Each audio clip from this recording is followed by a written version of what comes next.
Olá, família! Sejam muito bem-vindos ao nosso canal. Hoje vamos mergulhar numa das passagens mais fundamentais e belas de toda a Escritura, Gênesis, capítulo 2. No capítulo 1, vimos a grandiosidade da criação em 6 dias, um panorama espetacular do poder de Deus. Agora, no capítulo 2, a câmera dá um zoom, focando nos detalhes da criação da humanidade e do nosso primeiro lar. É uma história de propósito, relacionamento e responsabilidade. Então, prepare o seu coração, pegue sua Bíblia e vamos juntos desvendar as maravilhas que Deus preparou para nós desde o princípio. Os 3 primeiros versículos de Gênesis 2 concluem a narrativa da criação. Assim, os céus, a terra e todo o seu exército foram acabados. A obra estava completa, perfeita. E então, algo extraordinário acontece. E havendo Deus terminado no dia 7º a sua obra que tinha feito, descansou no 7º dia. Pensem nisso. O Deus Todo-Poderoso, que não se cansa nem se fatiga, escolhe descansar. Por quê? Não era por necessidade, mas para estabelecer um padrão, um princípio divino para toda a sua criação. Ele abençoou e santificou o 7º dia, separando-o como um tempo sagrado. O descanso não é apenas ausência de trabalho, é um ato de confiança, de adoração, de reconhecer que é Deus quem sustenta todas as coisas. Este é o fundamento do sábado, um presente de Deus para nós.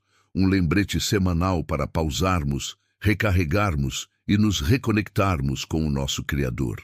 A partir do versículo 4, a Bíblia nos dá uma segunda perspectiva da criação, um foco mais íntimo na formação do homem e do seu ambiente. É como se o primeiro capítulo fosse a visão panorâmica e agora estivéssemos caminhando pelo cenário. O texto diz que antes de haver chuva ou homem para lavrar a terra, um vapor subia e regava o solo. Isso nos mostra que Deus preparou o ambiente antes de colocar o homem nele. Nada foi por acaso, cada detalhe foi pensado. E então, o momento sublime. E formou o Senhor Deus o homem do pó da terra, e soprou em suas narinas o fôlego de vida, e o homem foi feito alma vivente. Que imagem poderosa! Somos formados do pó da terra, o que nos ensina sobre a nossa humildade e fragilidade. Mas não somos apenas pó. Deus sopra em nós o seu fôlego de vida. Esse sopro divino nos distingue de toda a criação. É o que nos dá consciência, espírito, a capacidade de nos relacionarmos com Deus. Você não é um acidente cósmico. Você foi intencionalmente formado e vivificado pelo próprio Deus. Você é portador de um sopro divino. Com o homem já criado, Deus prepara um lar especial para ele. E plantou o Senhor Deus um jardim no Éden, do lado oriental, e pôs ali o homem que tinha formado. O Éden não era apenas um lugar, era um paraíso. A Bíblia o descreve como um lugar de beleza indescritível, com toda a árvore agradável à vista e boa para a comida. Era um lugar de provisão completa e deleite. No centro desse jardim, 2 árvores especiais, a árvore da vida e a árvore do conhecimento do bem e do mal. A árvore da vida simbolizava a comunhão contínua com Deus, a fonte da vida eterna. A outra árvore representava a escolha, o livre-arbítrio. Deus não queria robôs, ele queria um relacionamento baseado em amor e obediência voluntária. A descrição continua, falando de um rio que saía do Éden e se dividia em 4 braços, Pison, Giom e Dekel, ou Tigre, e o Eufrates. Isso nos mostra que era um lugar real, geograficamente localizado, um lugar de abundância e fertilidade. Deus não apenas nos criou, Ele nos colocou no melhor lugar possível, provendo tudo o que precisávamos. Agora, chegamos a um ponto crucial da nossa história: propósito e responsabilidade. O versículo 15 diz: E tomou o Senhor Deus o homem e o pôs no jardim do Éden para o lavrar e o guardar. O trabalho não é uma maldição. Ele existia antes da queda. O trabalho faz parte do nosso propósito original. Lavrar e guardar são palavras que implicam cultivo, cuidado, serviço e proteção. Adão recebeu a responsabilidade de ser um mordomo da criação de Deus. E junto com a responsabilidade veio uma instrução clara, um mandamento. Deus disse: de toda árvore do jardim comerás livremente, mas da árvore do conhecimento do bem e do mal, dela não comerás, porque no dia em que dela comeres, certamente morrerás. Veja a generosidade de Deus. De toda árvore comerás livremente. A provisão era vasta. A restrição era mínima, apenas uma árvore. Esse mandamento não era para limitar Adão, mas para protegê-lo. Era um teste de confiança e obediência. A morte mencionada aqui não era apenas física, mas principalmente espiritual. A separação de Deus, a fonte da vida. A obediência traria vida e comunhão contínua. A desobediência traria separação e morte. Mesmo em meio a um paraíso perfeito, com propósito e comunhão com Deus, algo ainda faltava. E o próprio Deus declara: não é bom que o homem esteja só. Esta é a primeira vez na Bíblia que algo é declarado como não bom. Isso revela a natureza relacional de Deus e o nosso design como seres relacionais. Fomos criados para a comunhão. Então Deus diz: far-lhe-ei uma ajudadora idônea para ele. A palavra ajudadora aqui não significa inferior, de forma alguma. No hebraico é ezer, uma palavra frequentemente usada para descrever o próprio Deus como nosso socorro, nosso auxílio. E idônea significa correspondente, adequada, que completa. Antes de criar a mulher, Deus traz todos os animais a Adão para que ele lhes desse nome.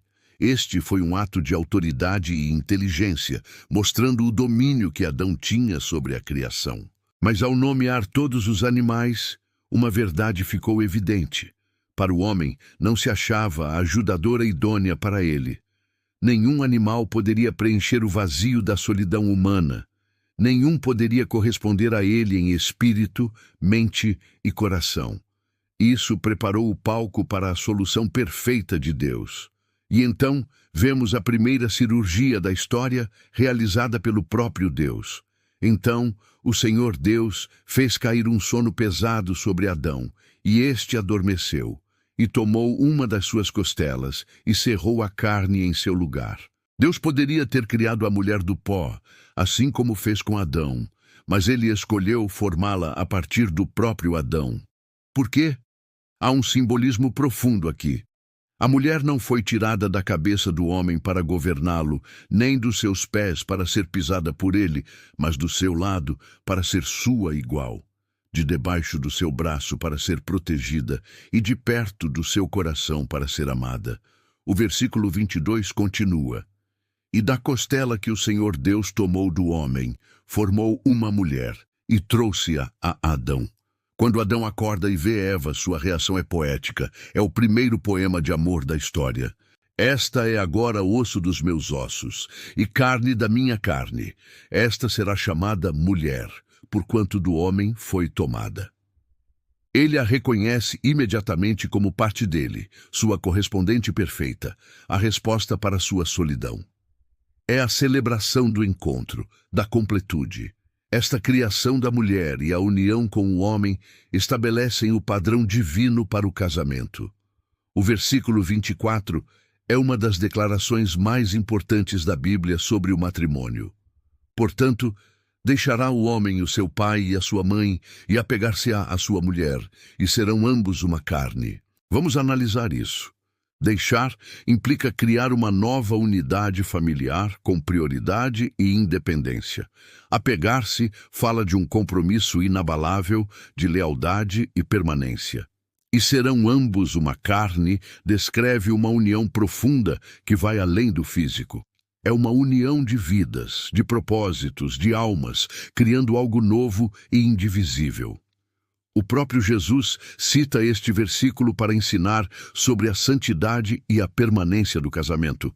É o projeto original de Deus para o relacionamento entre um homem e uma mulher. E o capítulo termina com uma nota de pura inocência. E ambos estavam nus, o homem e a sua mulher, e não se envergonhavam. A nudez aqui simboliza transparência total, vulnerabilidade sem medo, ausência de culpa, vergonha ou pecado. Eles não tinham nada a esconder um do outro ou de Deus. Era um estado de perfeita harmonia e pureza, um retrato do que fomos criados para ser. Que jornada incrível por Gênesis 2. Este capítulo nos mostra um Deus pessoal e cuidadoso, que nos forma com suas próprias mãos, sopra em nós a vida, prepara um lar perfeito, nos dá um propósito significativo e, o mais importante, nos cria para o relacionamento, com Ele e uns com os outros. Vimos a instituição do descanso, do trabalho, do livre-arbítrio e do casamento. Tudo isso antes que o pecado entrasse no mundo. Este é o plano original de Deus, o seu ideal para a humanidade. É uma imagem de Shalom, de paz e plenitude completas. Ao olharmos para nossas vidas hoje, em um mundo que muitas vezes parece quebrado e distante desse ideal, Gênesis 2 serve como uma âncora. Ele nos lembra de quem somos, de onde viemos e do propósito para o qual fomos criados. Nos dá esperança, porque o mesmo Deus que plantou o Éden e formou Adão e Eva é o Deus que, em Cristo, está trabalhando para restaurar todas as coisas e nos levar a um novo céu e uma nova terra, onde a comunhão perfeita será restaurada para sempre. Muito obrigado por terem ficado conosco até o final. Espero que esta reflexão sobre Gênesis 2 tenha tocado o seu coração e fortalecido a sua fé. Se você gostou deste estudo e quer continuar aprofundando a sua compreensão da Palavra de Deus, não se esqueça de deixar o seu like, compartilhar com seus amigos e familiares e, claro, se inscrever no canal e ativar o sininho para não perder os próximos vídeos. Deixe seu comentário abaixo. Adoraríamos saber o que mais te impactou neste capítulo. Que Deus abençoe imensamente a sua vida, a sua casa e a sua família. Fiquem na paz e até a próxima.